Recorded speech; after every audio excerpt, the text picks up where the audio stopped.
To the scene of your first win, but memories I know won't be entirely happy.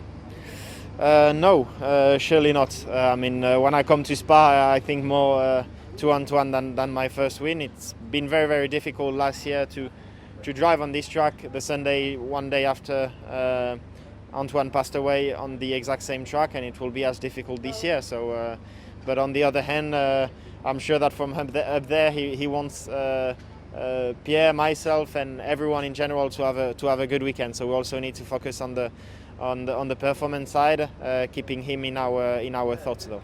I've been asking a lot of guys about this today, but how do you, as a racing driver, separate what happens outside of the car to what goes on inside? And by what goes on outside, I mean your emotions and your heart and what you feel rather than what you have to do.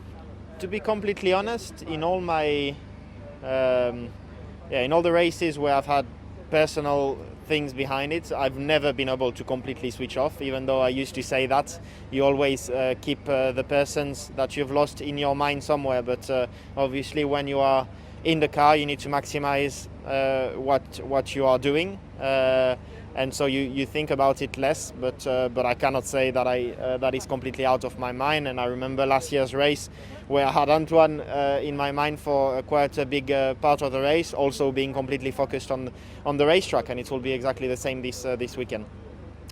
Describe that. When you I imagine as you're going past is it almost an anger and aggression towards the circuit? I will not describe it that way. It's more in a way to remember memories. It was also very difficult to go through Eau Rouge, which was this exact corner where we lost Antoine. But at the end during the race, I was completely focused in the corners, but then in the straights, when you have a bit more time to think, you think about all these times. But it also gave me extra motivation to do well, thinking about all those moments. We grew up all together.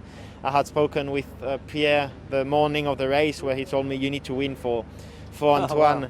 As we raced all together once we were younger. So all of these memories, also words that I shared with Pierre, I had them during the race, thinking at it, and extra motivated to do well for him.